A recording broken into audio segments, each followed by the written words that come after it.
시댁 식구들과 있었던 큰 사건인데요. 아마 울고 웃는 이야기가 될 거예요. 중소기업을 운영하는 부모님 밑에서 자란 저는 많은 사랑을 받으며 컸고 부유하게 자랐습니다. 대학을 경영학으로 졸업하고 아빠의 조언대로 취업이 아닌 작은 사업으로 시작했어요. 물론 부모님의 도움이 아니었다면 시작조차 할 수 없었을 테죠. 아빠가 의료기기 사업을 하고 있어 저도 비슷한 계열인 제약 사업을 시작했답니다.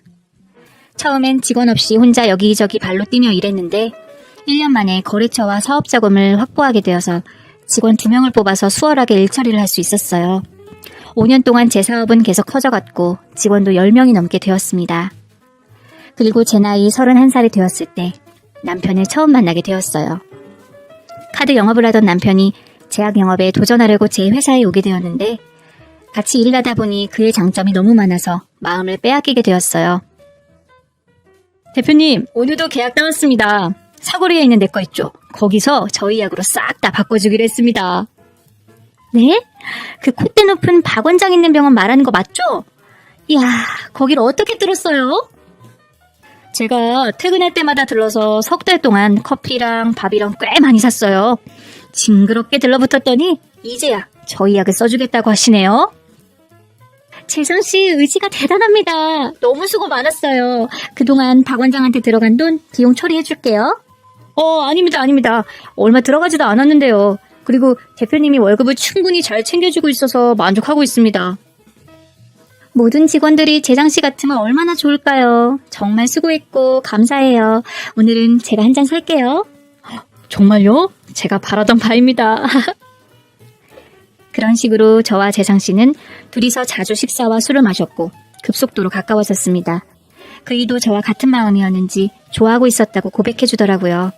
그래서 티가 나지 않게 사내 연애를 하게 되었고 4년 동안 일과 사랑, 2마리 토끼를 모두 잡으며 행복한 시간을 보냈답니다. 그래서 저는 남편과 결혼을 생각하고 있었는데 그이는 저와 생각이 달랐습니다. 자기야, 우리가 연애는 가능해도 결혼은 좀 그렇지 않나? 까놓고 얘기해서 당신처럼 집안도 좋고 능력도 좋은 여자가 나같이 볼 거 없는 남자랑 결혼하는 게 가당키나 해? 아마 자기 부모님이 날 보시면 뒷목 잡고 쓰러지실 거야. 결혼은 현실이니까 사랑만 생각하지 말자. 그게 무슨 소리야. 그 말은 즉슨 우리 부모님이 남자 집안 보고 돈 버는 속물이라는 소리야? 우리 엄마 아빠 그런 분들 아니거든. 사람 됨됨이를 가장 중요시하게 생각하는 분들이라고. 아니, 내 말은 미애 너희 부모님이 속물이라는 게 아니라 결혼은 비슷한 사람끼리 해야 하는 게 맞지 않느냐는 말이었어. 자기랑 나 충분히 비슷하거든. 그깟 돈 가지고 어쩌고 저쩌고 하는 거 싫어. 자기는 무조건 나랑 결혼할 거야. 알겠어?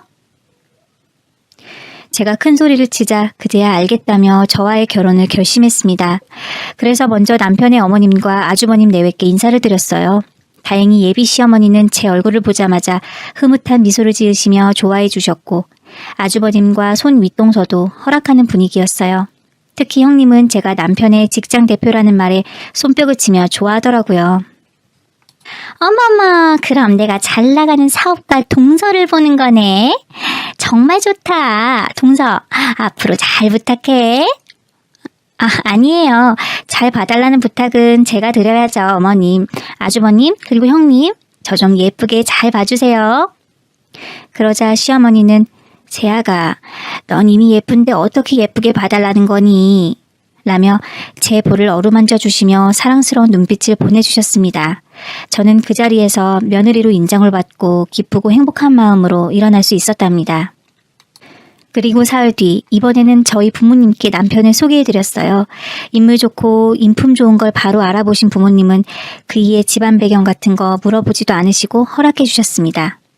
재상씨, 내 말이 맞지? 우리 부모님은 재상 같은 거 안 보시잖아.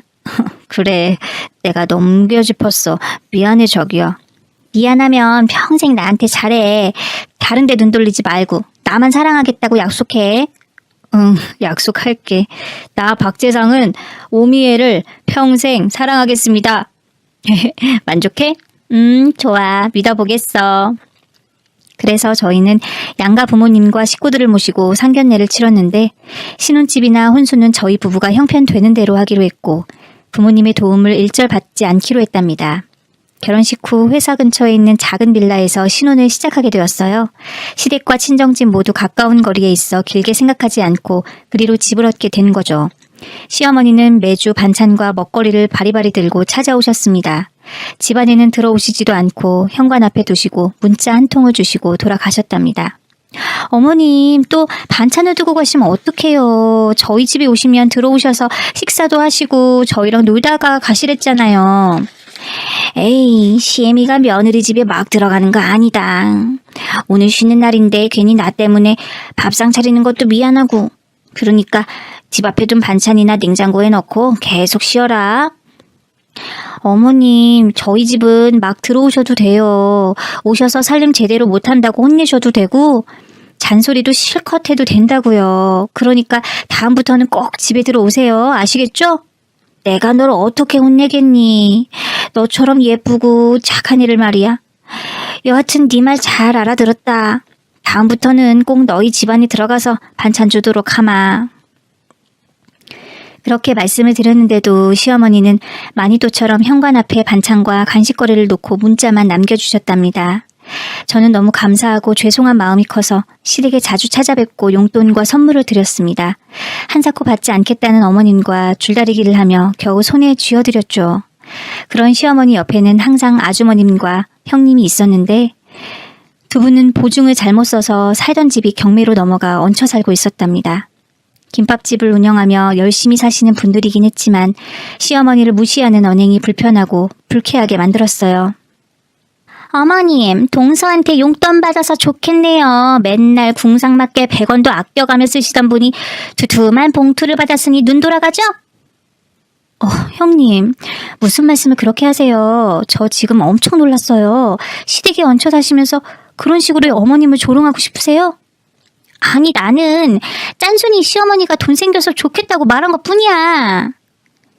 여기서 제가 한마디를 더했다가는 싸움으로 번질 것 같아서 아무 말도 하지 않고 넘어갔습니다. 그런데 일주일 뒤 제가 시어머니께 선물했던 가디건을 형님이 걸치고 있더군요. 형님, 그 가디건 제가 어머님께 선물한 건데. 아, 어머님이 마음에 안 드시나 봐. 한 번도 입지 않으시길래 내가 좀 걸쳐봤어. 동서, 내가 빼앗아 입었을 거라 생각하고 화내려는 거야? 아니요. 그냥 물어본 거예요. 잘 어울리시는데 계속 입으세요. 동서가 봐도 그렇지? 내가 옷걸이가 좋아서 무슨 옷이든 잘 봤거든. 어때?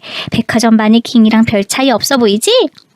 네, 마네킹이나 사람이나 똑같이 팔다리가 있으니까 별 차이 없죠. 지금 비꼬는 거야? 동서가 시어머니한테 선물한 옷 좀 입었다고?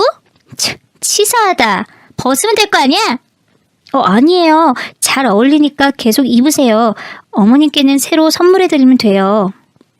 형님과 조금의 갈등이 있었지만 대충 넘어가고 시어머니 방에 가서 옷이 마음에 들지 않으셨냐고 여쭈었더니 아까워서 입지 않으시고 아껴두신 걸 형님 멋대로 꺼내서 입었다고 하셨습니다.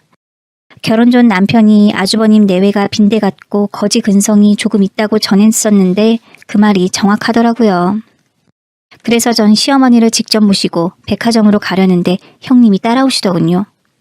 나도 따라가서 아이 쇼핑이나 해야겠다. 괜찮지, 동서? 네, 그러세요. 쇼핑 따라가서 짐을 좀 들어주면 동서가 티 쪼가리라도 하나 사주려나? 형님의 태도에 정나미가 떨어졌지만 시어머니가 옆에 계셔서 애써 미소를 지었습니다. 그리고 시어머니의 머리부터 발끝까지 풀로 고가의 옷과 신발을 사드렸어요. 역시나 시어머니는 안 받겠다고 거부하셨지만 제가 고집을 꺾고 모두 선물했답니다. 그러자 형님은 뿌르퉁한 표정을 지으며 좋은 분위기를 망치더군요. 저는 기분 좋게 백화점을 나가고 싶어 억지로 지갑을 열어 형님에게 블라우스 한 장을 사드렸습니다. 우리 집안에 사업가가 들어오니 좋긴 하네. 잘 입을게, 동서. 어머님, 오늘 완전 행제하셨네요. 동서가 아니면 어머님이 이런 옷을 입을 기회가 있겠어요? 노숙자들이 입을 법한 옷만 입고 다니시다가 신데렐라가 되셔서 아주 잘 됐어요. 축하드려요, 어머님. 그니야, 내가 아무리 해진 옷을 입고 다닌다고 해도 말을 그렇게 하면 어쩌냐. 네가 나한테 옷 한 장 사주면서 그런 말을 하는 것도 아니잖니. 아니, 왜 발끈하고 그러세요? 그냥 사실이 그렇다는 거잖아요. 어쨌든 오늘 하루는 동서 덕분에 아주 잘 보냈네요. 동서, 자기가 우리 집 복덩어리야. 앞으로도 자주 이렇게 쇼핑 나오고 하자. 형님은 시어머니에게 자주 무시하는 발언을 했고 돈을 쓰는 저에게는 온갖 아부를 떨었습니다. 만약 친구로 만났다면 기피 대상 1호였을 겁니다. 아주버님 내외만 아니면 제 결혼 생활은 완벽했어요. 시어머님도 남편도 너무 훌륭하고 된 사람이어서 바랄 게 없었답니다. 형님은 제가 속으로 밉다 하니까 아주 확 딱지나는 짓을 하더군요. 제가 시댁에 찾아가면 시어머니가 잠시 자리를 비우셨을 때 시어머니 욕을 심하게 해댔습니다. 아이고, 어머님 옷이 고생이다. 동서가 사준 기티나는 옷을 입었는데도 어쩜 저렇게 싸구려처럼 보이냐? 이래서 패션의 완성은 얼굴이라는 말이 나온 거지. 동서가 봐도 그렇지. 어머니 말고 너무 못생기지 않았어? 어떻게 저런 엄마 밑에 내 남편하고 서방님이 나왔는지 모르겠다니까. 게다가 가진 것도 꼴랑이 손바닥만한 낡은 아파트가 전부라고. 우리가 보증만 잘못 서지 않았다면 이런 냄새나는 더러운 집에서 지내는 게 아닐 텐데. 아휴, 어머니 볼 때마다 한숨만 나온다. 형님, 진짜 너무하시네요. 어떻게 어머님에 대해서 그렇게 말씀하실 수가 있어요? 오갈 데 없는 아주버님과 형님을 받아주셨으면 매일 엎드려 절하고 업고 다니셔도 모자랄 판은 아닌가요? 또 어머님 얼굴이 어떻다고 얼굴 평가하는 것도 못 들어주겠어요. 그런 건 중학교 일진들이 하는 짓 아닌가요? 동서, 왜 그래? 난 있는 사실을 말한 것뿐이야. 그냥 시어머니 형 좀 같이 보고 수다나 떨려고 그런 거라고. 그런데 이렇게 반응하면 내가 뭐가 돼?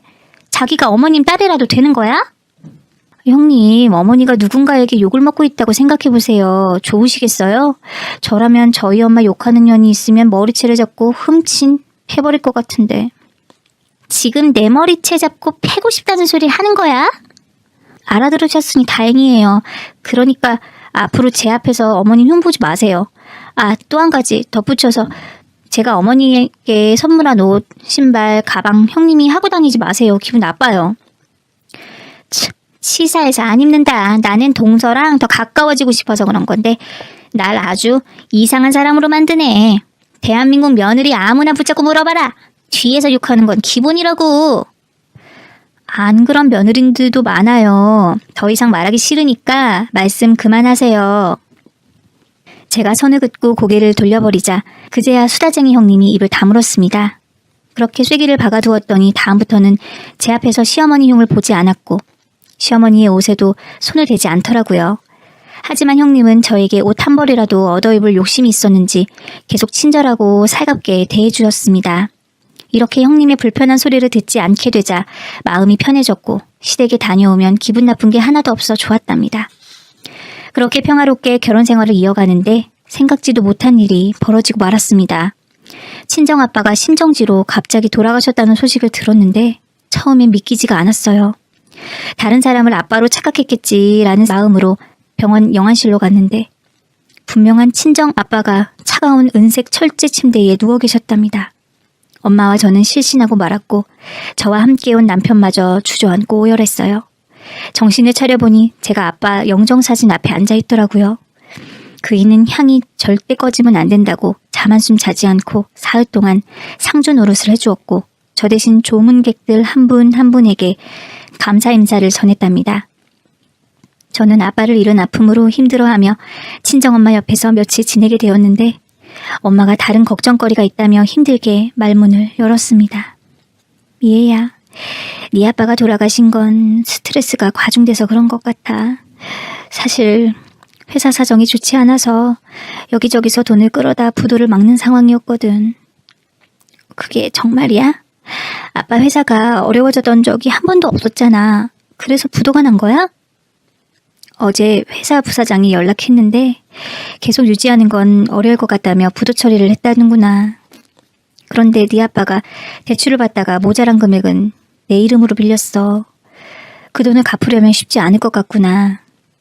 돌아가신 아빠의 빚은 상속 포기를 하면 갚지 않아도 됐지만 엄마의 빚은 갚아야 해서 큰 문제가 되었습니다.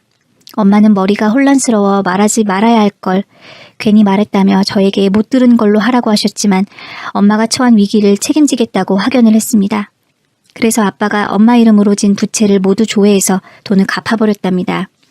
액수가 너무 커서 제 회사를 정리하고 통장에 모았던 돈을 더해서 빚을 청산했죠. 그래서 저와 남편은 졸지에 백수가 되었답니다. 그이는 제가 한 행동이 100번, 1000번 생각해도 아주 잘한 결정이라고 말해주고 자기가 중고차 영업을 하겠다며 가장 노릇을 할 테니 저에게는 집에서 쉬라고 해주었어요. 저도 남편처럼 당장 사회에 뛰어들고 싶었지만 아빠를 잃은 지 얼마 되지 않아서 쉽게 몸을 움직이지 못할 것 같아 당분간 쉬기로 했답니다. 힘들고 아픈 일은 한꺼번에 온다던데 정말 그랬어요. 엄마는 당신의 남편을 잃었다는 고통에 헤어나오지 못했는지 충격 때문에 뇌경색으로 병원에 실려갔습니다. 의사 선생님은 뇌에 막힌 혈관을 넓혀주는 수술을 해야 한다는 진단을 내렸고 바로 수술 동의서에 사인을 했어요. 그런데 제가 엄마의 빚을 갚을 때 카드로 대출까지 받아서 병원비를 낼 여력이 되지 않았답니다. 간호사가 빨리 수납을 해야 수술을 진행할 수 있다고 해서 발을 동동 구르며 누구에게 손을 내밀어야 할지 곰곰이 생각해봤어요. 그래서 아빠한테 도움받았던 지인들에게 전화를 돌려 사정을 설명하고 수술비를 빌려달라고 부탁드려봤는데 하나같이 거절하고 전화를 끊어버리더라고요. 저는 돈을 빌릴 수 있는 다른 사람이 있는지 핸드폰을 더 알아보고 있는데 병실 문이 열리며 남편과 시어머니가 들어오셨습니다. 세아가 우리 왔다. 아휴, 얼굴이 반쪽이 됐네. 사도는 많이 안 좋으신 거니? 어머님, 여기 어떻게 오셨어요? 여보, 말도 안 했는데 어떻게 알고 온 거야? 그게 엄마가 장모님 댁에 반찬을 가져다 주는 길에 이웃분이 119에 실려가다고 말씀해 주시더라고. 아마 이쪽 병원으로 가셨을 거라고 알려줘서 찾아온 거야. 당신은 장모님이 쓰러졌으면 나한테도 연락을 했어야지. 미안해. 정신이 너무 없어서. 저는 엄마의 상황을 알리고 당장 수술을 해야 한다는 말을 전했습니다. 수술하시면 회복하실 수 있는 거지? 그럼 우리 신혼집 담보로 대출받자. 그 정도면 충분하지 않을까? 여보, 미안하지만 그래도 괜찮을까? 당연하지. 장모님 수술해서 낫게 해드리려면 집이 아니라 내 몸이라도 팔 수 있다고. 그러니까 너무 걱정하지 마. 고마워 여보. 그럼 빨리 좀 대출 받아오면 안 될까?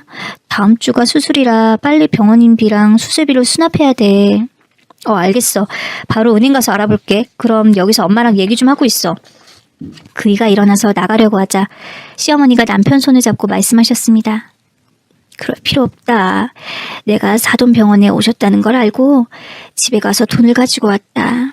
큰 돈이 필요할 거라 지레 짐작하고 챙겨왔단다. 자, 새아기 바꿔라. 시어머니는 저에게 묵직한 시장 가방을 건네주셨습니다. 가방 안을 보자 5만원권 돈뭉치가 꽉 차 있었어요. 어머님, 이렇게 큰 돈이 어디서 나셨어요? 엄마, 진짜 이 돈 어디서 났어요? 대충 봐도 몇천 원 되겠는데? 사실은 나에게 재산이 조금 있다. 집안대대로 내려온 재산과 땅이 있는데 나중에 나 죽기 전에 물려주려고 했어. 그게 정말이에요? 엄마, 놀랍긴 하지만 지금 중요한 건 수술비니까 감사하게 받을게요. 나중에 꼭 갚도록 할게요. 갚긴 뭘 갚니? 이 돈은 내가 새애기한테 주는 거야. 나한테 딸처럼 대해줬던 게 너무 고마워 주는 거니까 갚을 생각은 일절하지 마라. 어머님, 감사해요. 어머님 덕분에 저희 엄마가 무사히 수술 받을 수 있게 됐어요. 그래, 새아가. 사돈 힘내서 쾌차하실 테니까 가서 밥 먹고 와라. 내가 사돈 보고 있을 테니까 둘이 가서 밥 먹어. 그래서 저는 큰 걱정을 덜 수 있었습니다. 일주일 뒤 엄마는 무사히 뇌혈관 수술을 성공적으로 받게 되어 입원 치료만 잘 받으면 정상적인 생활이 가능하다고 했어요. 몇 달 뒤 엄마는 퇴원해서 집으로 돌아오셨고 저도 취직 자리를 알아보다가 제약회사에 취직했습니다. 오너 출신이라 회사 대표가 부담스러워했지만 제가 열심히 하겠다는 각오와 의지를 보여서 일을 시작하게 되었죠. 그렇게 남편과 저는 각자의 위치에서 최선을 다해 일하며 평범한 삶을 이어나갈 수 있었습니다. 한편 아주버님과 동서는 제가 급속도로 내려앉게 되었더니 태도가 무섭게 달라지더군요. 동서, 시집에 왔으면 며느리 노릇 좀 해. 가만히 앉아있지 말고 과일이라도 깎으라고. 네, 형님, 하려고 했어요. 그리고 저 시댁에 와서 놀고 먹지만은 않았습니다. 충분히 며느리 노릇했다고 생각하는데요. 망한 주제에 입만 살아가지고 동서 하루아침에 거지가 된 기분이 어때? 또 요즘엔 남 밑에서 일한다며?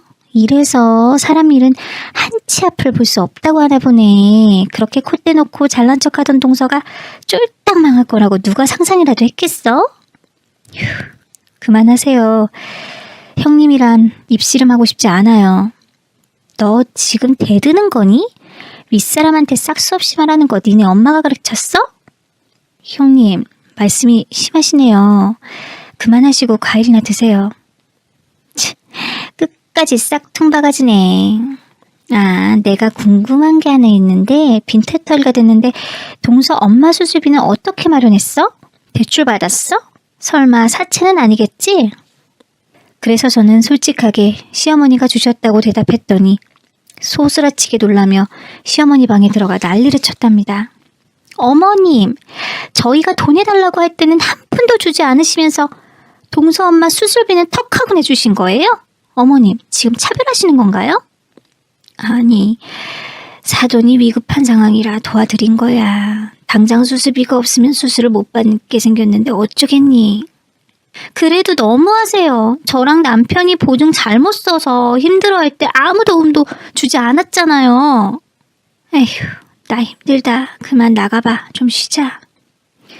그런데도 동서는 시어머니를 괴롭혔고 더불어 아주버님까지 나섰습니다. 엄마, 숨겨둔 재산이 있는 거예요? 솔직히 까놓고 얘기해봐요. 두 사람의 행동을 보니 제가 괜한 말을 한 것 같아 어머니께 너무 죄송했어요. 아주버님 내외가 시어머니를 하도 귀찮게 하자 사실을 말씀하시더군요. 그래, 나한테 재산 있다. 그것도 아주 많이. 나중에 때가 되면 줄 테니까 그만 좀 괴롭히고 좀 나가. 어머님, 정말이에요? 그럼 우리한테 얼마나 주실 수 있으세요? 제 남편이 장남이니까 서방님보다 훨씬 더 많은 유산을 주셔야 해요. 이 사람 말이 맞아, 엄마. 내가 장남이고 엄마를 모시고 사니까 내가 대부분의 재산을 받아야 된다고. 글쎄, 내가 알아서 줄 테니까 그만 좀 트드볶아라. 그러자 아주버님 내외는 미소를 찾고 시어머니 방에서 나왔습니다. 이야, 우리 엄마가 그동안 감쪽같이 우리 속이셨네. 그래도 뒤늦게라도 받을 유산이 있다니까 너무 좋다. 나도. 그럼 우리 이제 김밥집 접어야 하는 거 아니야? 그리고 아파트도 알아보자.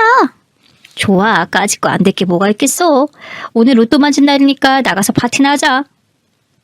그렇게 두 사람은 시댁을 나가버렸고 저는 시어머니께 괜한 소리를 해서 곤란하게 만들어 죄송하다고 사과를 드렸습니다. 하지만 괜찮다고 하시며 언젠가 이런 날이 올 거라 예상하고 계셨다고 하셨어요. 그리고 어떻게 유산을 물려줄지도 다 준비를 해두셨다는 말씀까지 하셨답니다. 동서는 그날부터 시어머니에게 온갖 아양과 아부를 떨기 시작했어요. 전에 저에게 했던 것처럼 말이죠. 또 시어머니 앞에서 제 흉을 보는 것도 마찬가지였습니다. 매일같이 아주버님 내외는 시어머니께 재산을 빨리 물려달라고 노래를 불렀고 시어머니는 알았으니까 기다리라고 미루었답니다. 저와 남편은 친정엄마를 도와주신 것만으로도 충분히 감사하게 생각하고 있어 유산 욕심은 하나도 없었어요. 그렇게 시간이 좀 흐르자 저희 부부는 각자의 회사에서 제대로 자리를 잡았습니다. 저는 대리로 승진하고 남편은 중고차 판매원까지 등극해서 부족한 거 없이 잘 살 수 있었답니다. 그런데 아주버님과 동서는 유산을 언제 받을지도 모르는데 김밥집 운영을 대충 하더군요.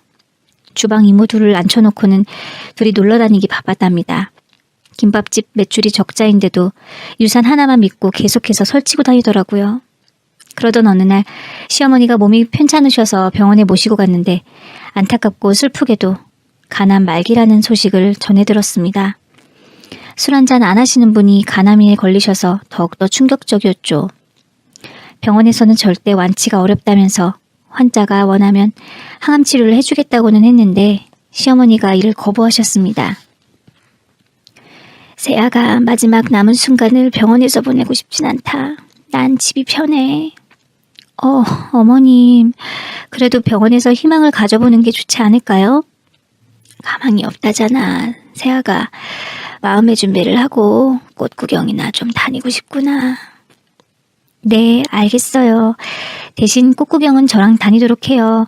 제가 이제부터 어머님 옆에서 24시간 붙어 있을 거예요. 아시겠죠? 그러지 마라. 직장이다 보다 바쁠 텐데 뭐하러 죽을 노인네한테 시간을 쓰니. 넌 그저 네 남편하고 지금처럼 평범하고 행복하게 지내면 돼. 내가 아프다고 해서 달라내는 건 아무것도 없다. 하지만 저는 시어머니를 모른 채 할 수 없었습니다. 어머님과 고부가 된 지는 1년밖에 되지 않았지만 그동안 애정이 무척 깊어져서 시모가 아니라 또 다른 엄마처럼 느껴졌으니까요. 그래서 남편과 퇴근하면 매일 시댁에 가서 말동무도 해드리고 주말에는 시어머니와 꽃구경하러 많은 곳을 돌아다녔답니다. 만약을 대비해 항상 근방에 병원이 있는지 일일이 확인하면서 말이죠. 더불어 저는 직장의 사정을 말하고 휴직을 하게 되었고 시어머니를 24시간 돌봐드렸답니다. 말기 암이시긴 하지만 식사도 잘하시고 화장실도 잘 가셔서 특별히 힘든 일은 없었습니다. 그런 와중에 아주버님 내외는 뭐가 그리 좋은지 매일 놀러 다니는데 정신이 없어 보였습니다. 곧 돌아가실 어머니에게서 유산 물려받을 생각에 들떠 있었던 거죠. 그러다 시어머니가 몸이 불편해지셔서 식사도 못하시고 몸을 거의 움직이지 못하기 시작했습니다. 저는 옆에서 참 많은 눈물을 흘리며 시어머니가 하루라도 더 사시길 간절히 기도했어요. 그런데 아주버님 내외는 유산을 받을 때가 왔다며 빨리 달라고 시어머니께 소리를 쳤답니다. 엄마, 유산은 도대체 언제 넘겨주려고요? 죽을 때 그 많은 재산 쌓두고 가실 거 아니면 빨랑 물려주고 편하게 떠나세요. 어머님, 왜 이렇게 질질 끌고 그러세요? 우리한테 돈 달라는 소리 듣는 거 지겹지 않으세요? 나 같으면 빨리 토해내고 말겠네. 두 사람의 막말에 분개한 저는 시어머니의 변이 묻은 기저귀를 집어 던졌습니다. 아! 봉서! 지금 뭐 하는 거야? 똥 묻은 기저귀를 왜 던지고 지랄이야? 재수씨, 설사똥이라서 다 튀었잖아요. 에이, 이게 얼마짜리 옷인 줄 알아요? 아주버님이랑 형님은 돈보다 똥이 필요할 것 같네요. 똥맛을 봐도 정신이 안 드세요?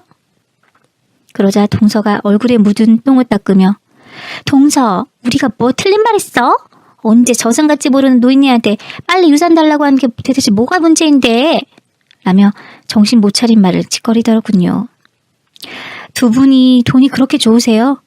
어머님이 고통스러워하시는 건 눈에 뵈지도 않아요? 나중에 어머님 떠나시고 후회되면 어쩌려고 그러세요? 그때는 용서를 빌 어머님이 안 계시다고요. 우리가 용서를 왜 빌어? 어머님이 안 걸린 게 우리 잘못이야? 동서, 어머님 옆에서 술 받은다고 생색내려는 것 같은데 혹시 어머님 유산 죄다 빼돌리려고 쇼하는 거 아니야? 뭐 눈에는 뭐가 보인다더니 너희 같은 인간 말종들은 나중에 천벌을 받을 거야. 당장 꺼져.